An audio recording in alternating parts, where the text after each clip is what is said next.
Hey there, today we're replacing an old shed door with a brand new glass sliding door. So I start the project by removing the old existing door. These doors have some pretty nice hardware, which I'm gonna save them for a later project. The hinges on these doors were installed using a 2-inch lag screws. I did not have a socket with me to remove these screws, so I used an adjustable wrench. It goes to show you that sometimes you have to be creative to get the job done. Now that we got the door removed, we have to modify the door opening to fit our sliding door.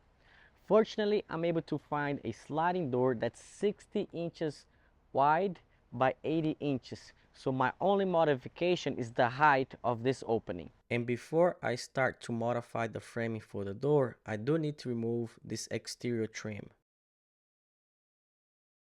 I cut the door header with the sawzall on both sides. And with the circular saw, I run it across the top, removing the sheeting. Now I have a door opening that's 60 inches wide by 80 inches tall. Installing a door is very similar to installing a window, whether you're remodeling an old shed like I am or building a new one.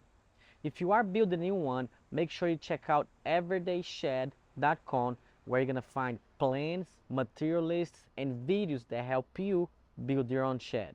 In order to install the door, I need the bottom of the door to match the siding of the shed.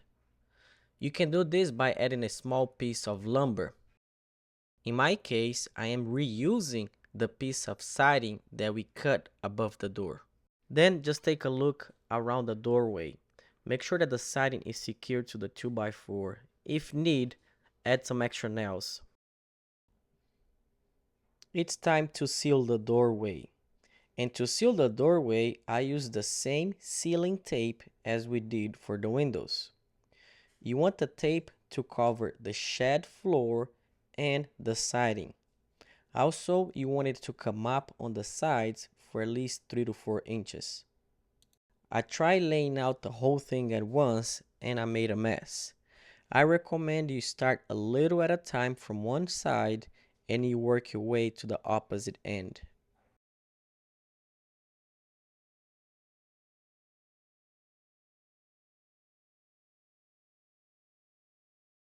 Differently than installing a window, I do use tape on the side as well.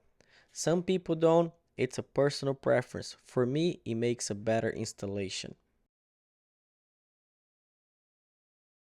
After installing tape on the bottom and sides, I do add a small piece of tape on the corners. That's for extra protection against water intrusion. A sliding patio door is pretty heavy. The trick I found best is to take it apart before installing if you're working by yourself. If you have a helper, you may be able to install this all at once. I do not have a helper here, so I take apart the sliding door and I set it on the side. I flip over the sliding door, then I remove the shipping structure that was around the framing, and only then I'm able to lift the frame with the stationary door and move it into place. Anytime I'm installing doors and windows, I always dry fit them before going any further. And just be careful not to step on the door when you're working like this. And what I like to do is add 2 thick beads of construction adhesive on the floor. And then around and going up the walls, I use clear silicone. In the past, for me, this has been proven to be the best approach. Let me know down in the comments if there's anything different that you do that helps you on your install. I installed the door in place with just one nail for now. I bring back the sliding door and set it inside the frame. I then move to the outside to check if the door is leveled. I also check if the door is square. Once I confirm both, I start nailing on one side. This shed is pretty level and square, and it made my job much easier. In your case, you may have to add shims if needed. I then nailed the bottom side and I finished nailing the framing in place on the opposite side and across the top. Most likely your sliding door will be hard to open and close. That is because it still needs some adjustments. On the bottom of the sliding door, you're gonna find a screw. Turn that screw clockwise to raise and counterclockwise to lower. Most likely you have to turn the screw clockwise so the wheels of the door can sit on the track. You do this on both sides and then you should see the door operating much smoother. Then, just like you would for installing a window, you add more sealant tape on the sides. I was running out of tape here, so I started from the bottom of the door and I went as high as I could. If you have enough tape, I recommend you running the tape all the way to the top of the door. If not, just make sure that you cover at least the bottom half of the door. I then installed the trim over the door. I use 4-inch wide LP Smart Trim, which is gonna be matching the same trim we use on the windows.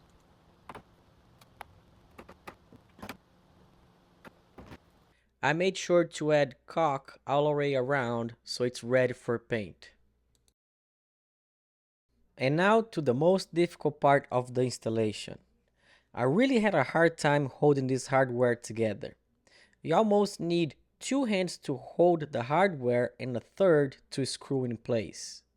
I found best to hold one side with the clamp and the inside with a hand and use your second hand to screw it in place. There are 2 screws, one on the top and one on the bottom.